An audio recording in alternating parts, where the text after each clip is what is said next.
So here in section 7.4, we're going to do a large sample confidence interval for the population proportions, or estimating proportions here. So in example 1, we have 1,124 taxpayers. They were asked, do you believe you paid too much in income taxes this year? Of the 1,124, 315 answered yes. So this is a binomial experiment. They'll either answer yes or no. We've got 1,124 repeated identical trials.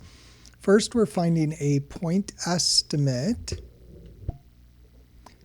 for our true population proportion of Americans who believe they paid too much in taxes.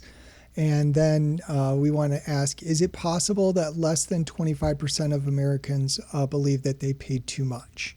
And we're just picking an unusual sample. So first, our point estimate. So your point estimate for the population proportion is the sample proportion, which is successes out of trials, x over n. So we had 315 successes. So a success is a yes answer out of 1,124 total sample size or total trials.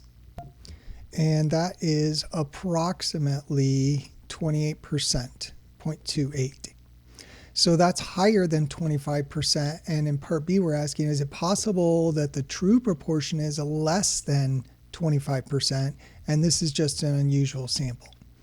Well, in order to do that, in order to make that determination, we need to determine the margin of error. And to do the margin of error, we need to analyze the sampling distribution for the sample proportion. So we need to look at the variability in our statistic. So to form this sampling distribution of the sample proportion, what we're going to do is take repeated samples of the same size from our population.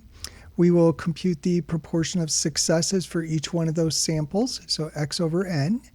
And we are going to compute the probability distribution of all the sample proportions that we get in step 2. So this will give us a probability distribution, a bell-shaped curve, that is the sampling distribution for the sample proportion p hat. Properties of that sampling distribution will be the following. That p hat distribution is approximately normal for large N. And large N means n times p is greater than or equal 15, and n times 1 minus p is greater than or equal 15. So this is probability of a success, and this is probability of a failure. The mean of the p hat distribution, mu sub p hat, is p, the population proportion. That's saying that p hat is an unbiased estimator of p. And then the standard deviation of that sampling distribution is going to be the square root of p 1 minus p over n. Now, most of the time we don't know p, so we'll approximate the standard deviation of the sampling distribution by using p hat instead of p. So we'll do p hat 1 minus p hat divide by n.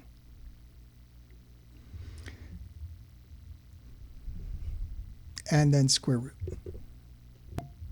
So knowing this standard deviation of the sampling distribution is a critical part of finding the margin of error. So we know how to find the standard deviation of the sampling distribution.